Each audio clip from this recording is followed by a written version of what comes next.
Bismillahirrahmanirrahim. Ila hadratin Nabil Mustafa Muhammadin sallallahu alaihi wasallam wa azwajihi wa dzurriyyatihi wa alil baitihi wa ila hadrati jami' khulafar rasyidin wa ila hadratil ulama'il amilin wa ila hadrati madahibil arba'a wa ila hadrati aulai ta'ala min masyariqi ila maghribiha barriha wa bahriha wa khususan ila hadrati Syekh Abdul Qadir Jailani radhiyallahu an lahumul Fatihah.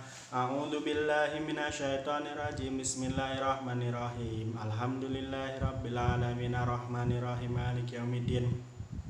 Iyyaka na'budu wa iyyaka nasta'in ihdinas siratal mustaqim siratal ladzina an'amta 'alaihim ghairil maghdubi 'alaihim waladdallin. Amin.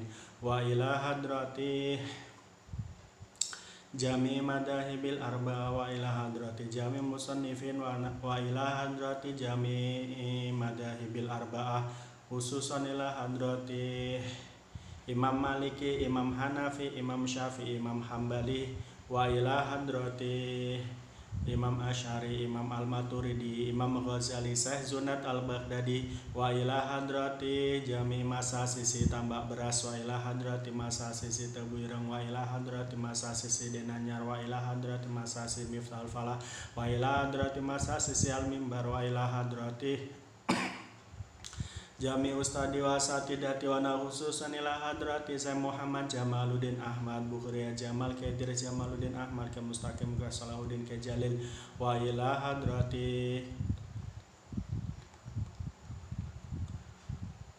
lahumul Fatihah. A'udzu billahi minasyaitonir rajim. Bismillahirrahmanirrahim.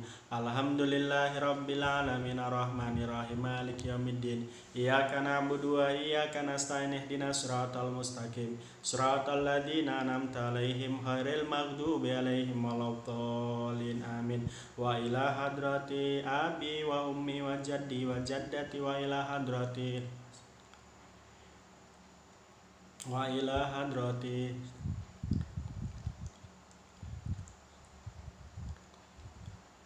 ila hadrati Kiai Haji Muhammad Dailami Yusuf wa ila hadrati jami talamidi fi hajil ma'ad lahumul Fatihah. A'udzu billahi minasyaitonir rajim. Bismillahirrahmanirrahim. Alhamdulillahirabbil alamin arrahmanir rahim maliki yaumiddin. Iyyaka na'budu wa iyyaka nasta'in ihdinas siratal mustaqim siratal ladzina an'amta 'alaihim ghairil maghdubi 'alaihim waladdallin. Amin. Maulaya salli wa sallim dah iman abada ala habibika khairil khalqi kullihim huwal habibul ladzi turja syafa'atuhu likul lihaulim minal ahwa limuktahami ya rabbi bil mustafa balligh maqasidana lana ma madha ya wasi'al karami. Assalamualaikum warahmatullahi wabarakatuh. Bismillahirrahmanirrahim. Subhanaka Allahumma rabbana la ilma lana illa ma 'allamtana innaka antal alimul hakim wa tub 'alaina innaka antat tawwabur rahim wa taqabbal minna innaka antas samiul alim wa 'allimna min ladunka ilman nafi'a ya dzal jalali wal ikram. Allahumma aftah lana hikmataka wansur 'alaina rahmataka ya dzal jalali wal ikram bi barakatil Fatihah.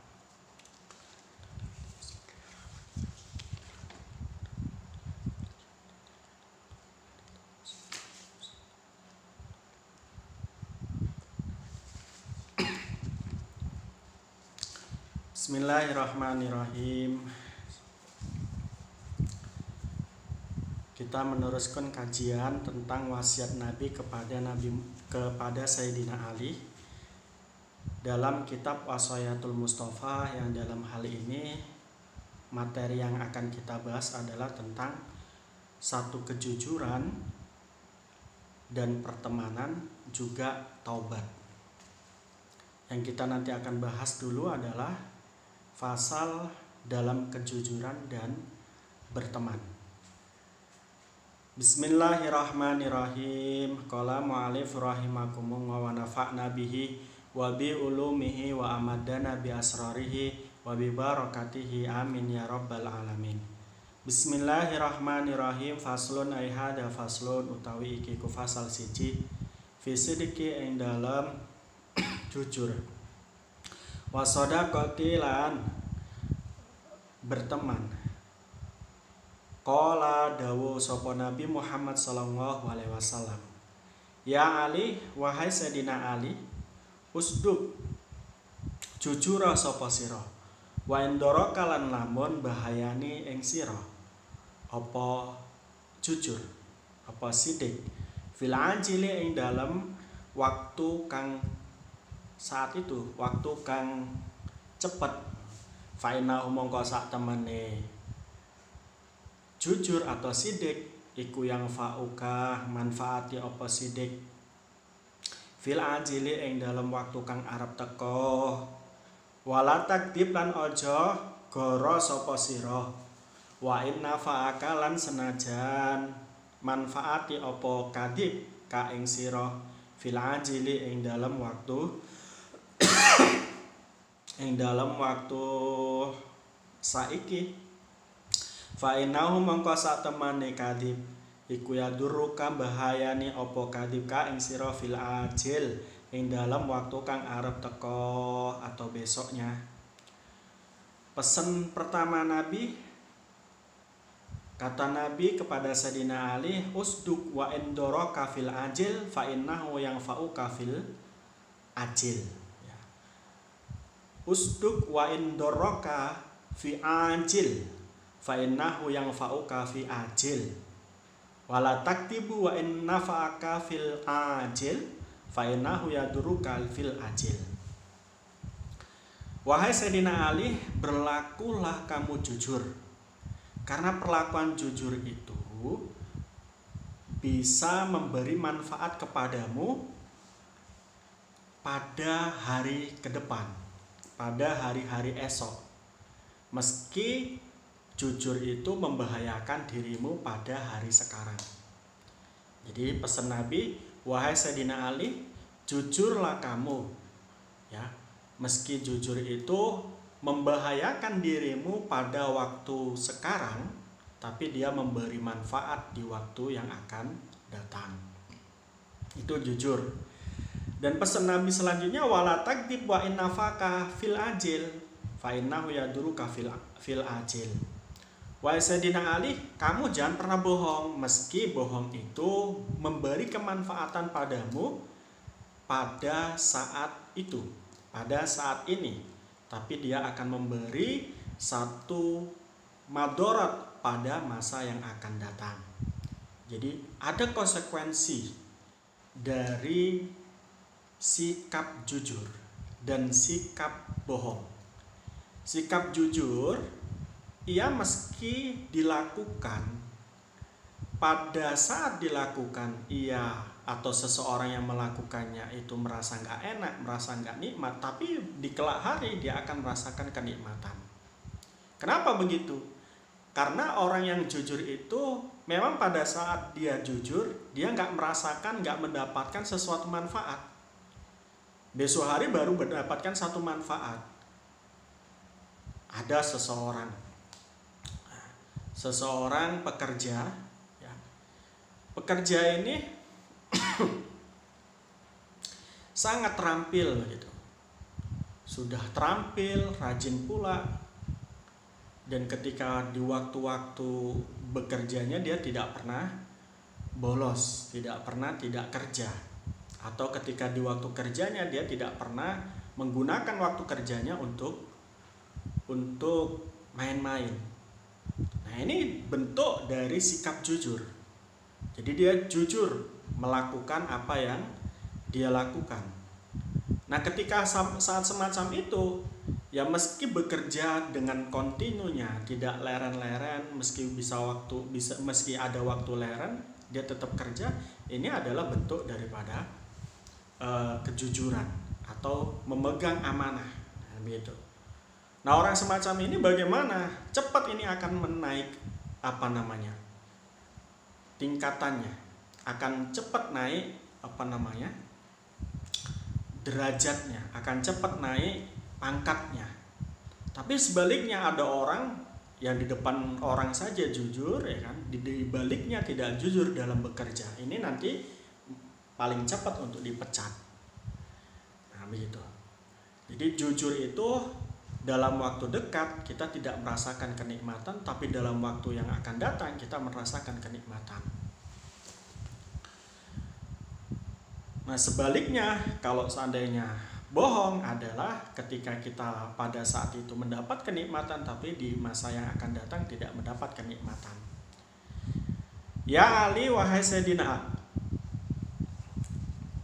man utawi sapane wong iku kathurat akeh apa dunubuhu dosa nikmat, dahaba mongko ngilangake apa bahauhu kemuliaane apa dahaba mongko ngilangake sapa Allah. Ngene, dahaba mongko ilang apa bahauhu kemuliaane man. Wahai Sayyidina Ali, orang yang banyak dosa itu dia pasti akan kehilangan kemuliaannya. Meski diusahakan kemuliaannya, tapi kalau dia banyak dosa, Allah tidak pernah akan diam, Allah nggak pernah akan tidur untuk dosa-dosanya. Pasti dia akan hina sehina-hinanya, meski dia memperbaiki diri dalam tanda kutip memoles dan lain sebagainya, kecuali dia tobat, memperbaiki diri dengan cara tobat, baru mungkin bisa akan lagi datang kemuliaannya. Tapi kalau dia sering banyak dosa, kemudian dia pakai mobil mewah, pakai baju bagus, dia akan tetap saja hina. Dia tetap akan saja hina.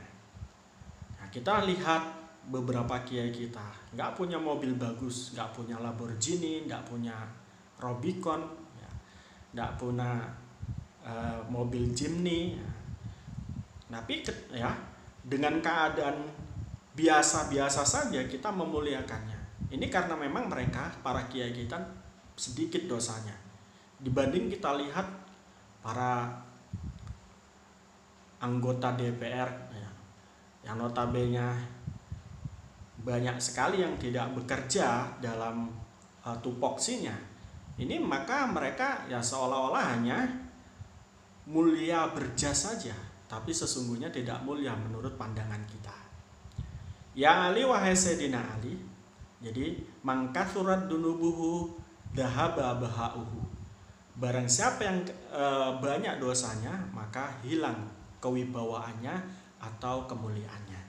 Ya Ali wahai Sayyidina Ali, alaika netepona ing atase sira bisidqil hadis, kelawan jujure ucapan, wa hifdil amanati lan jaga amanah, wa sahaid nafsi lan kesusahane nafsu atau kesusahane awak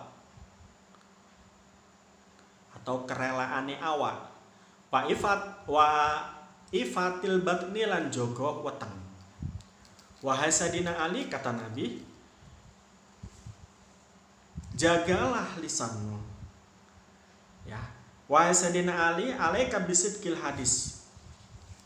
Kalau kamu ngomong Sayyidina Ali, haruslah kamu jujur. Itu yang pertama. Yang kedua, hifdil amanah. Kalau kamu dikasih amanah wahai Sayyidina Ali, kamu jaga amanah tersebut. Dan sekali lagi, wasakhain nafsi, dan kamu harus rela terhadap apa yang kamu lakukan untuk orang lain, apa yang kamu lakukan untuk Allah. Kamu harus rela meski itu tidak enak. Wa ifatil batni, dan jagalah perutmu dari perkara haram. Ya. Ini pesan Nabi kepada Sayyidina Ali. Yang pertama, tetap berkata jujur. Yang kedua, memegang amanah. Yang ketiga, harus merelakan diri dalam setiap aktivitas-aktivitas yang diridhoi oleh Allah, baik itu ibadah atau membantu orang lain. Yang ketiga, yang keempat adalah menjaga perut dari perkara haram. Karena perut itu kalau sudah masuk di dalamnya perkara haram, maka ia tidak hanya menjadi makanan saja yang masuk di dalam perut, tapi dia akan menjadi darah, daging, dan tulang, yang mana susah sekali untuk dihilangkan darah, daging, tulang tersebut kecuali melakukan puasa sampai kurus kering, dan itu susah ya, sehingga sesuatu yang haram tersebut ketika masuk ke dalam perut, ia akan menjadi darah dan daging. Ini juga darah dagingnya akan jadi haram kan gitu. Sehingga jaga-jagalah dari perkara haram atau memakan perkara haram. Ya Ali, wahai Sayyidina Ali, bisa sidiki saele-ele konco iku ya Ali, wahai Sayyidina Ali, bisa sidiki bisa sodiku, atau ya Ali, wahai Sayyidina Ali, bisa saele-ele sopo asodiku konco iku alladhi iku alladhi yaksiru kang ngremehake sapa alladhi fi sadiqihi ing dalem kancane alladhi wa yubshi lan buka sapa alladhi sirrahu ing rahasiane sid sodik. Wahai Sayyidina Ali, kamu mau aku tunjukkan bahwa teman yang jelek itu bagaimana? Nabi mengatakan bisa sadiqil ladzi yaksiru fi sadiqihi wa yubshi sirrahu. Teman yang paling jelek itu adalah teman yang menyepelekan temannya. Ya. Ada seorang teman kok menyepelekan temannya, berarti teman itu adalah teman yang jelek. Yang kedua, teman yang jelek ciri-cirinya adalah wa yubshi sirrahu. Ya. Dia menampakkan rahasia-rahasia buruk temannya. Itu adalah teman yang jelek, kata Nabi kepada Sayyidina Ali. Ya Ali, wahai Sayyidina Ali, alfu sadiqin qalil wa aduwun wahidun kathir. Alfu sadiqin utawi 1000 teman iku qalilun setitik. Wa aduwun ya. Wa aduwun utawi musuh wahidun kang siji iku kathirun akeh. Alfu sadiqin qalil wa aduwun wahidun kathir. Kata Nabi begitu. 1000 teman itu sedikit, kata Nabi. Dan satu musuh itu adalah banyak. Artinya apa? Jangan pernah punya musuh meskipun hanya satu saja. Karena kalau kita punya musuh satu saja, kita akan kesusahan. Gitu.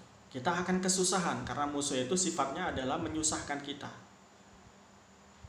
Ya. Dalam hal ini ya tentu tidak kita dibunuhnya, tidak dipenggalnya, tapi melihat wajahnya kadang-kadang kita nanti menjadi nggak enak. Ketemu dia nanti nggak enak dan lain sebagainya. Mencari rezeki kok ketemu dengan dia, rezekinya ditinggal. Bekerjanya ditinggal. Nah ini adalah ini adalah agar kita mengikuti wasiat Nabi ini. Jadi jangan pernah kita meninggalkan atau jangan pernah kita memiliki musuh. Ya.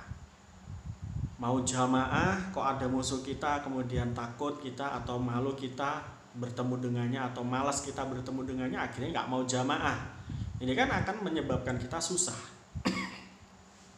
Ya Ali, wahai Sayyidina Ali, li sodaqati alamatun. Li sodaqati iku kedue kekancan, alamatun utawi ana tanda. Rupane alamatun utawi pira-pira tanda gitu ya. Rupane ayat jala yen toh dadekake sapa sodik malahu ing hartane sodik duna malikah kang ora den miliki wa nafsahu lan awak dhewene sodik duna nafsikah ora den miliki sira wa irduhu lan harga dirine sodiki kuduna irdika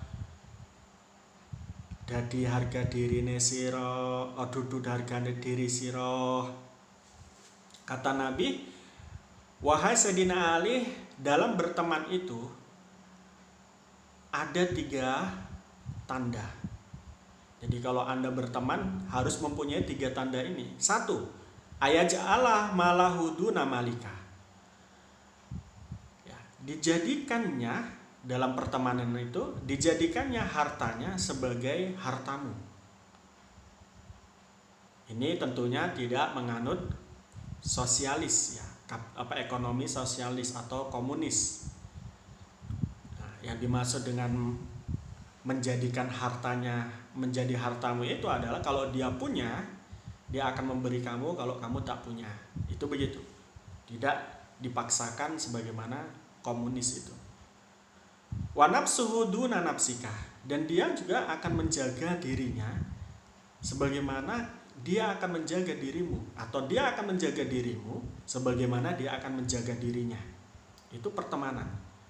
Yang ketiga, irduhu duna irdika. Kehormatanmu adalah kehormatannya.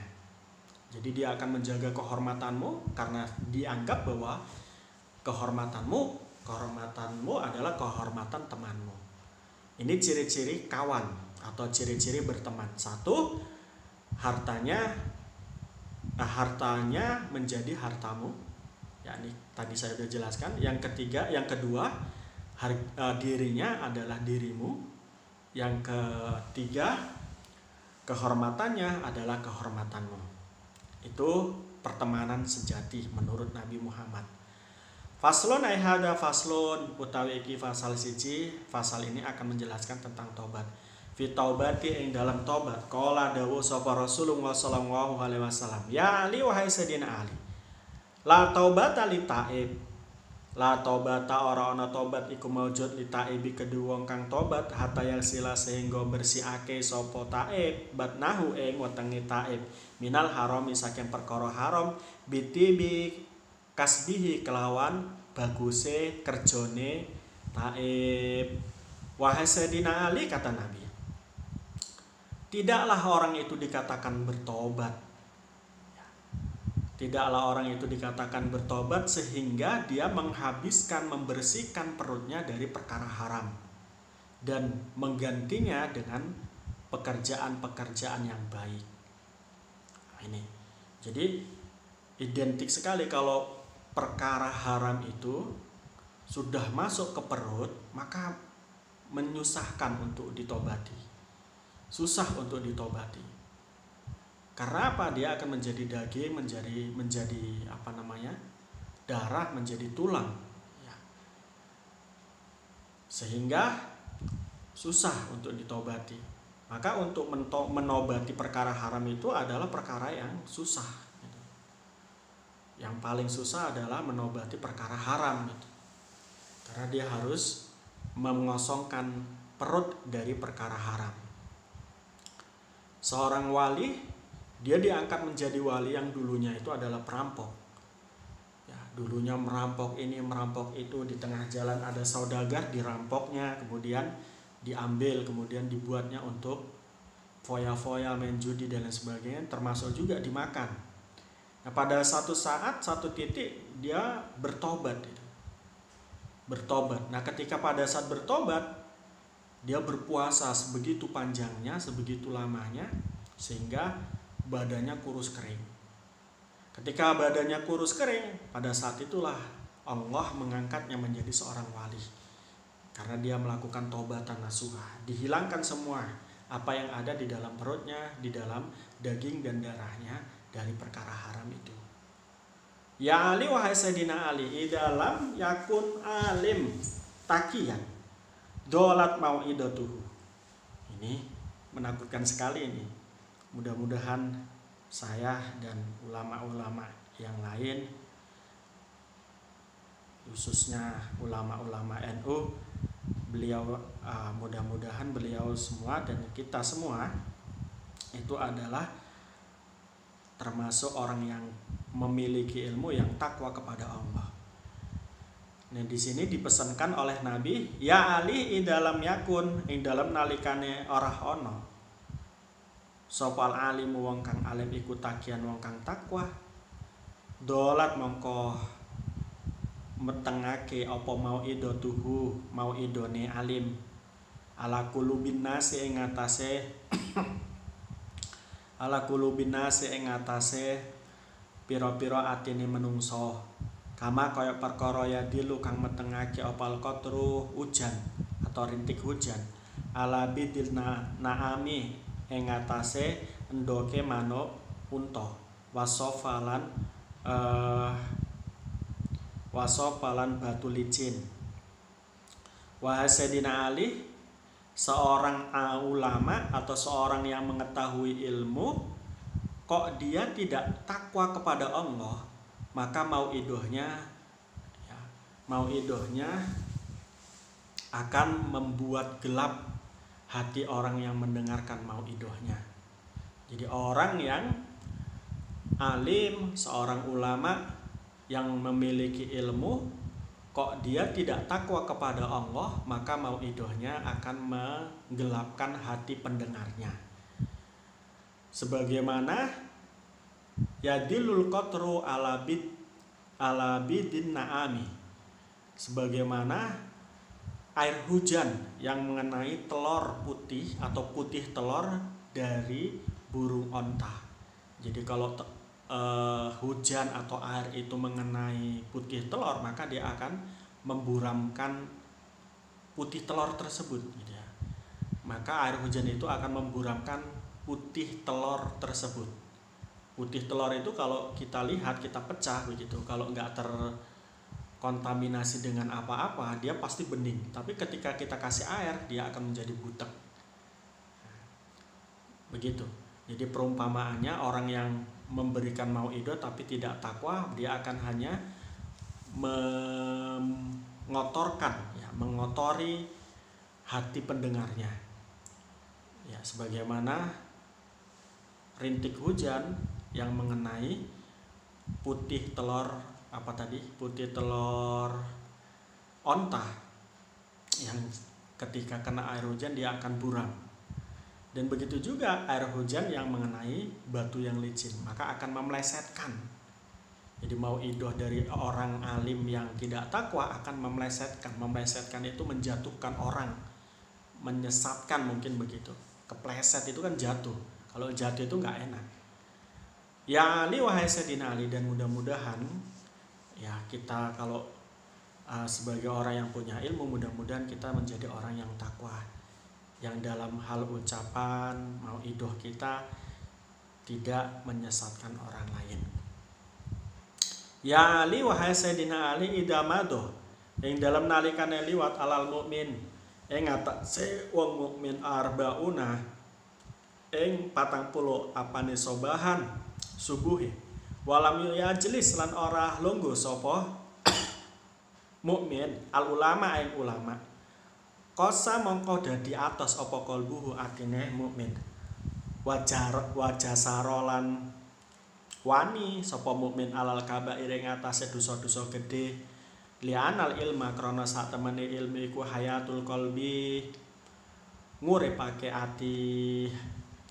Wahai Sayyidina Ali, ini mohon diingat, mohon diperhatikan pesan Nabi yang ini.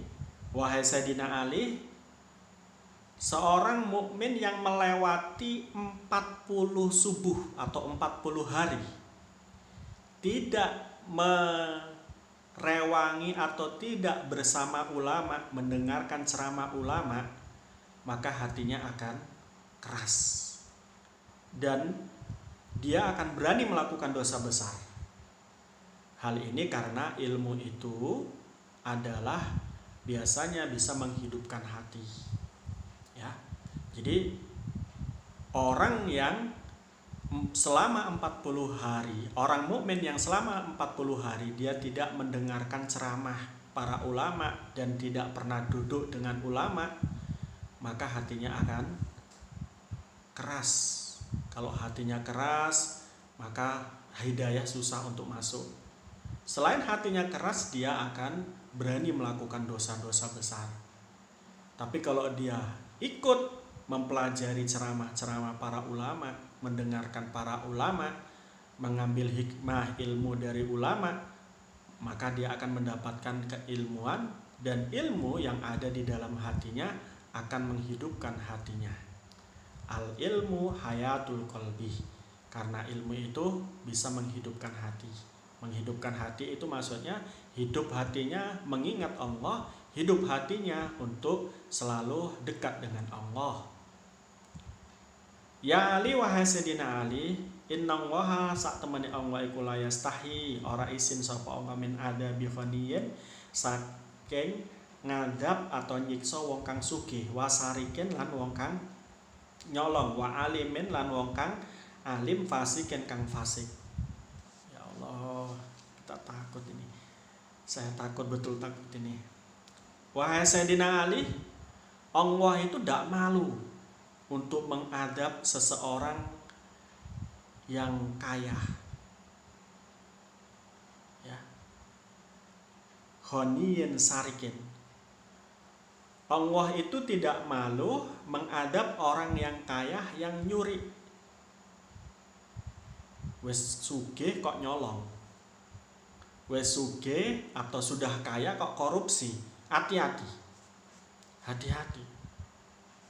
Allah nggak sungkan-sungkan untuk mengadabnya. Yang kedua, Allah juga tidak sungkan, tidak malu untuk mengadab orang yang alim, yang fasik. Udah tahu agama, sudah tahu ilmu agama, mana halal, mana haram, mana yang baik, mana yang buruk, mana yang harus dilakukan, mana yang tidak harus dilakukan. Kok melakukan atau melanggar apa yang diketahuinya dari peraturan-peraturan Allah? Maka Allah dalam kaitan ini juga tidak malu untuk memberi adab kepadanya. Mudah-mudahan kita terhindar dari apa yang digariskan oleh Nabi atau diwasiatkan oleh Nabi kepada Sayyidina Ali ini. Mudah-mudahan itu yang bisa kita kaji pada malam hari ini, sedikit demi sedikit. Mudah-mudahan kita tambah ilmu, kemudian tambah hidayah dalam hati kita, tambah nur, cahaya di dalam hati kita, sehingga hati kita hidup, sehingga kita bisa mendekatkan diri kepada Allah, terutama di bulan Ramadan ini dan hari-hari selanjutnya. Dari saya, mudah-mudahan bermanfaat. Rabbi fangfana bi barakatihim wahdinal husna bi hurmatihim wa amitna fi tariqatihim wa mu'afati minal fitani. Bismillahirrahmanirrahim. Allahumma inni astaudiuka ma'alam tanihi wardudu ilayya inda hajati ilaihi wala tungsinihi ya rabbal alamin. Allahumma inni astaudiuka ma'alam tanihi wardudu ilayya inda hajati ilaihi wala tungsinihi ya rabbal alamin. Bi barakatil Fatihah.